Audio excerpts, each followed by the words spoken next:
कुकू, गुड़िया, मेरी गोद में आ जाओ, ये घोंसला अब गिरने वाला है। मम्मा, ये आवाज, तूफान आ गया। तभी तेज हवा चलती है, आसमान से एक पेड़ की डाल टूटकर गिरती है और रानो का घोंसला मिट्टी में मिल जाता है। तूफान के बाद जब सब शांत हुआ, रानो को होश आता है, मगर उसकी गुड़िया कहीं नहीं थी। गुड़िया, मेरी बच्ची, कहाँ हो तुम? मम्मा, मेरी बहन कहीं दिख नहीं रही। रात गहराती गई। रानो चिड़िया अकेली, भीगी और टूटी हुई अपनी बच्ची को ढूंढ रही। हर पेड़, हर झाड़ी, हर शाख पर वो गुड़िया का नाम पुकारती रही। गुड़िया, मेरी बच्ची, कहाँ हो तुम? मम्मा को एक बार पुकार दो।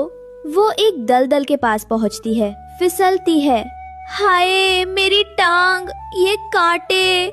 पास के ही एक बड़े पेड़ पर खड़े बंटी कबूतर और बबली कबूतरी फुसफुसाते हैं। कह रहा था ना, ये रानो अपने बच्चों को नहीं संभाल सकती। अरे अब तो बच्ची भी चली गई, ऊपर से आई यह दूसरों का खाना मांगने। काश जंगल से इसे निकाल ही दिया जाए।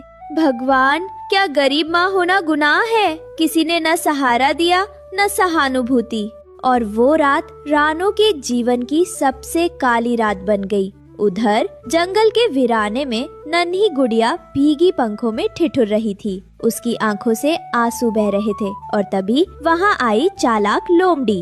वाह, क्या किस्मत हो तो मेरी जैसी, नन्ही, अकेली, मासूम, और आज मेरा पेट भी बहुत खाली है। प्लीज मुझे मत खाओ, मेरी मम्मा मुझे ढूंढ रही होंगी। तेरी मम्मा?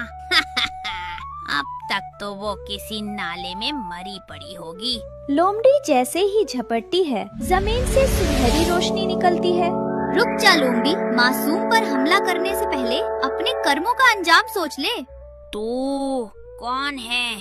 मैं हूँ आशा की शक्ति, उन माँओं की पुकार जो जुल्म सहकर भी हारती नहीं। तभी परी एक तेज रोशनी से लोमड़ी पर हमला करती है। लोमड़ी अंधी सी होकर चीखते हुए भाग जाती है। परी जी, मेरी मम्मा, वो मुझे ढूंढ रही होंगी। मैं जानती हूँ और मैं वादा करती हूँ, मैं तुम्हें तुम्हारी मम्मा से मिलाऊंगी, लेकिन अभी तुम्हें सुरक्षित रहना होगा। फिर परी ने जादुई फूलों से एक घर बनाया। उसने गुड़िया के लिए खाना, पानी और गर्मी का इंतजाम किया। नन्ही गुड़िया, जब तक तुम्हारी माँ ना मिल जाए, तुम यहीं सुरक्षित रहोगी। मगर मेरी मम्मा मुझे ढूंढ रही होंगी। मैं वादा करती हूँ, मैं तुम्हें माँ से मिलाऊंगी।